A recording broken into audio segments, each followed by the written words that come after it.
E para a gente entender melhor sobre as transformações desse período e o que as mulheres devem fazer para passar por esses primeiros dias de uma forma segura, de uma forma saudável, nós convidamos a obstetra Nayana Costa para nos passar essas informações. Boa tarde, doutora Nayana. Seja bem-vinda aqui ao Vida Saudável. Obrigada, Nayara. Primeiro, agradecer pelo convite de estar aqui com você hoje. É um prazer, seu programa é maravilhoso. E agradecer também aos telespectadores que vão passar esse tempinho da tarde com a gente, falando desse assunto tão importante e tirando todas as dúvidas que elas tiverem.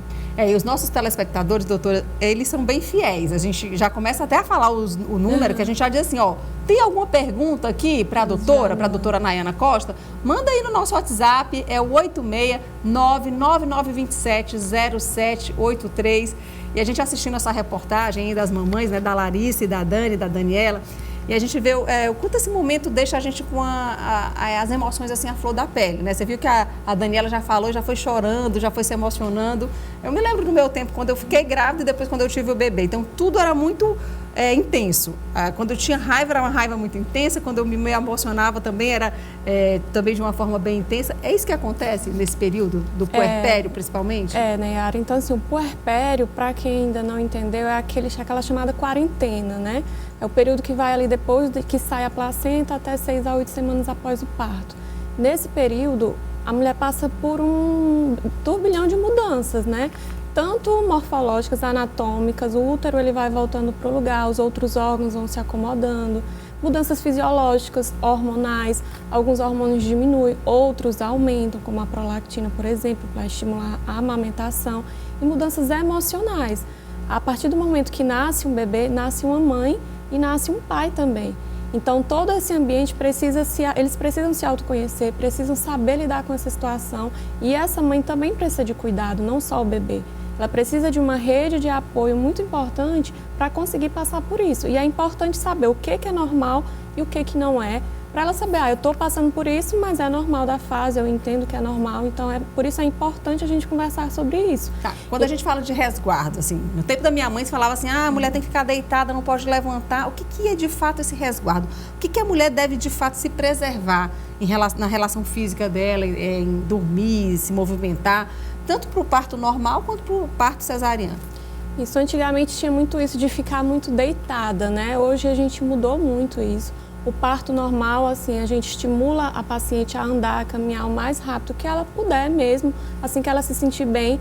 Quando é cesariana, que ela passou por uma anestesia, é necessário passar ali o efeito da anestesia e depois já estimular também essa deambulação, que ajuda esse processo todo. A deambulação. Eu tenho aqui um sinalzinho de alerta quando tem a deambulação que ajuda todo esse organismo a ir voltando aos poucos também. Então, estimular a deambulação dela, uma alimentação saudável, enfim, todos esses fatores contribuem para que ela vá voltando aos poucos ao normal. A mulher ela não deve se agachar, não deve pegar peso nesse período? Não deve pegar peso, mas ela não precisa ficar tão restrita aos movimentos. Ela pode se movimentar, pode ir ao banheiro com ajuda, nos primeiros dias sempre com alguém do lado, mas ela não deve ficar restrita. Isso tanto para parto normal quanto cesariana? Quanto cesariana. A cesariana, como eu disse, após que passa o tempo da anestésico, ela deve realmente ter os mesmos cuidados de estar estimulando esses movimentos. Porque assim, no puerpério, assim como na gravidez, há aumento dos fatores de coagulação, por exemplo. Então, existe um risco aumentado de trombose ainda nesse momento. Então, a deambulação é importante também por causa disso. A deambulação é para caminhar, se levantar. Para caminhar, levantar, caminhar, ir ao banheiro e nos primeiros dias sempre com acompanhamento de alguém, não é para ir sozinha. Então, vamos lá, o útero da mulher, ele fica enorme, né? Ele aumenta quantas vezes, assim, o tamanho? Quantas vezes? Vai, assim, até... Uns 10 vezes maior, fica mais ou menos isso? Mais ou menos. Em quanto tempo ele volta para o tamanho normal?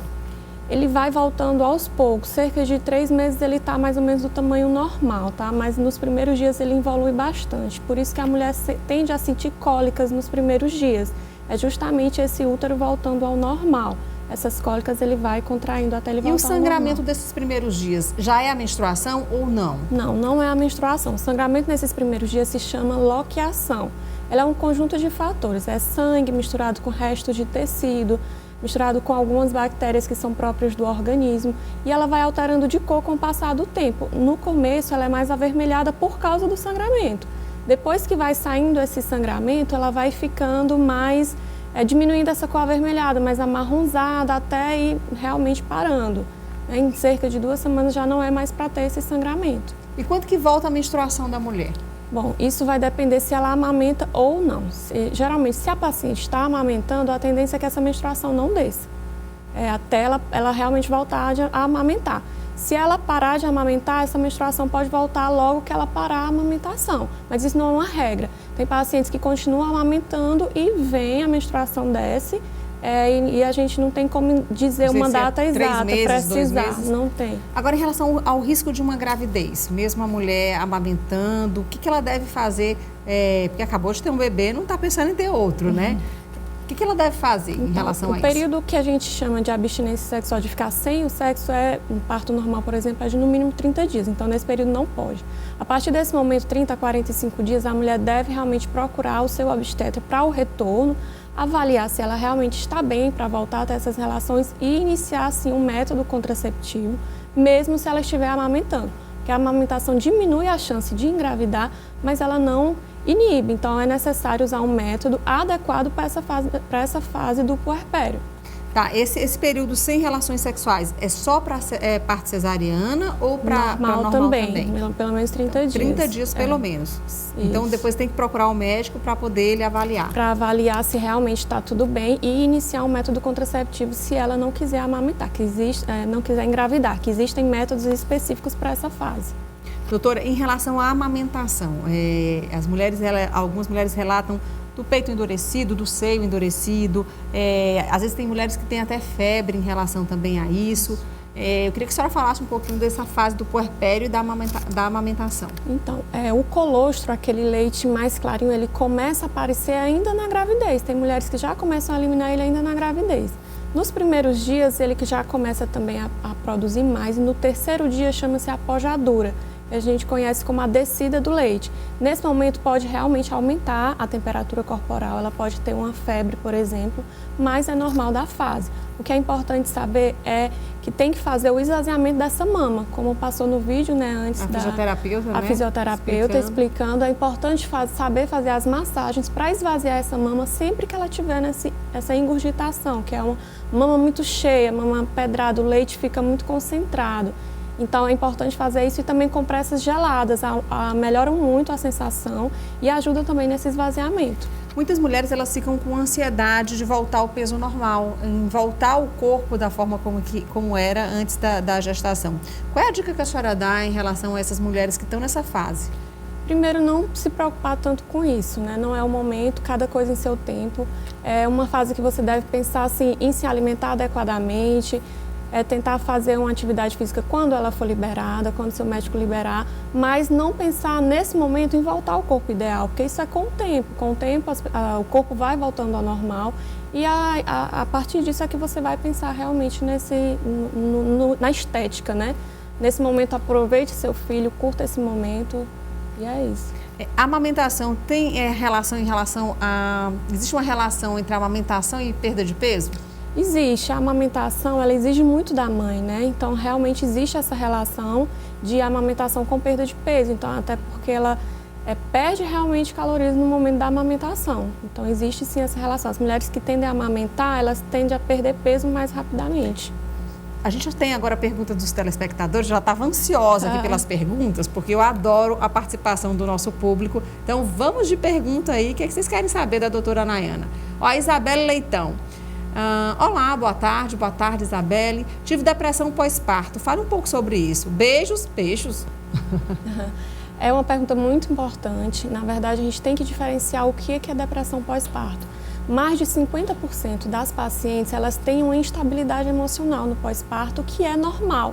É natural do período por causa de todas essas alterações. Então, ela tem um choro fácil, ela tem... É o que eu estava falando, né? Às vezes está triste, às vezes está muito alegre. Então, tem uma instabilidade emocional muito grande nesse período, que é normal da idade. Já a depressão pós-parto é um quadro patológico que necessita realmente de tratamento especializado. Como é que ela deve identificar essa depressão, doutora? Eu sei que a senhora não é psiquiatra nem psicóloga, mas já atende muitas pacientes nesse período, né? Então, aí o choro já vai ser mais constante, é uma necessidade de estar o tempo todo, por exemplo, dormindo, não dar atenção para o filho, por exemplo, não querer a proximidade.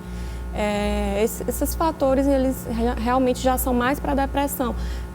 Vontade de suicídio, por exemplo, isso não é da labilidade emocional normal do puerpério, isso já é realmente uma depressão. E aí tem que procurar ajuda. Aí tem que procurar ajuda. Então tem que saber, né? se realmente o que você teve foi uma depressão pós-parto ou foi esse estado normal do puerpério que a gente chama de blues puerperal, existe um termo específico. Que até um período que a gente se sente muito cansada, né? Porque você não tem mais uma noite de sono inteira, você fica acordando de 2 em 2, 3 horas, assim. Exatamente, a mulher mesmo. Fica realmente o tempo todo cansada, fadigada, mas isso é o normal. A partir do momento que ela quer realmente ficar o tempo todo deitada, não quer ter o contato com o filho, isso já tem que ter uma atenção a mais e precisa ser examinada, avaliada. Então vamos vai ter outra pergunta?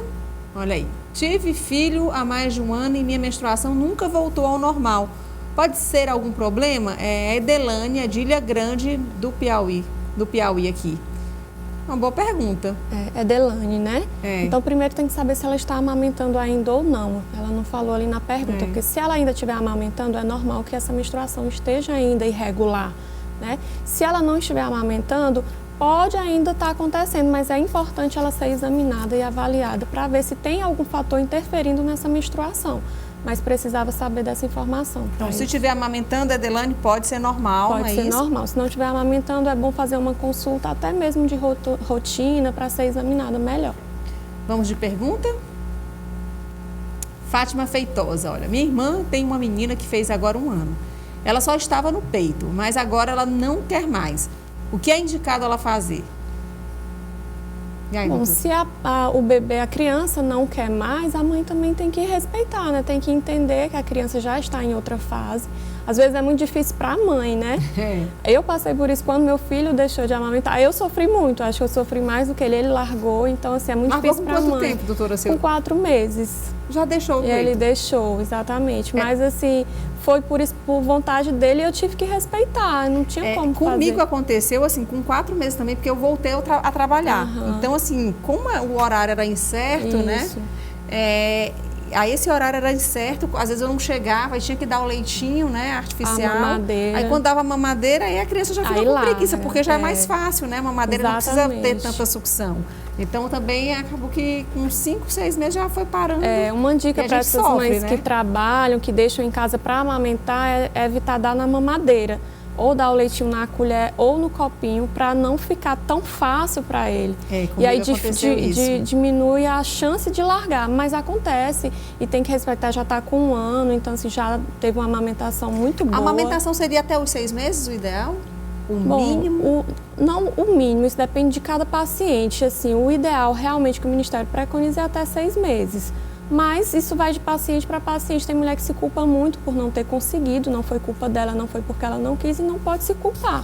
Cada uma na sua capacidade e isso vai sendo adaptado de paciente para paciente. Se não der certo, a gente tem outras formas de repor, enfim.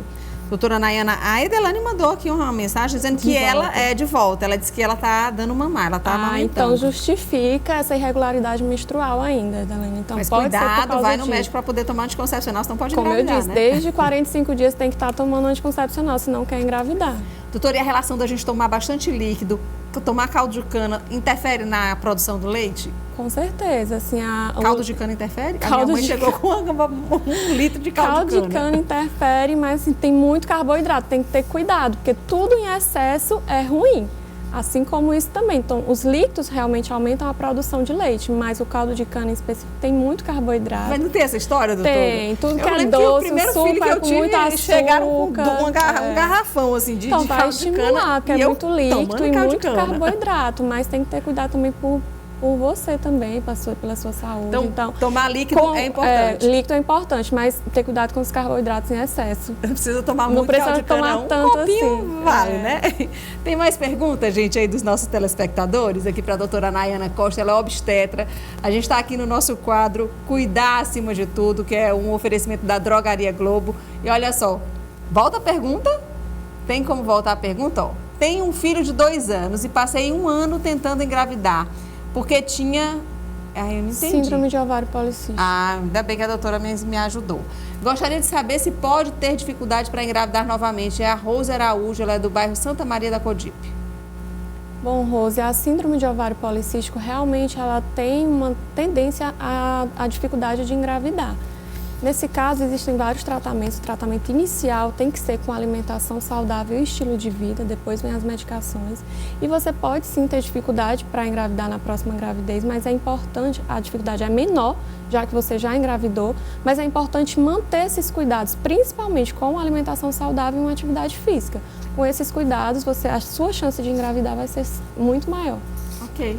Doutora Nayana, muito obrigada. Eu que agradeço. Pela participação. Gente, eu sei que para vocês que estão em casa, essa conversa aqui, ela é bem bacana porque é uma oportunidade que vocês têm de ouvir uma orientação, né, de ter informações de um especialista. Então, por isso que o quadro Cuidar Acima de Tudo, ele tem esse papel também fundamental, né, de a gente trazer temas interessantes para que as pessoas possam ter acesso a especialistas como a senhora. Muito obrigada. Obrigada, eu que agradeço a oportunidade, viu? É um prazer estar aqui com você. Então, até a próxima. Obrigada, viu, doutora?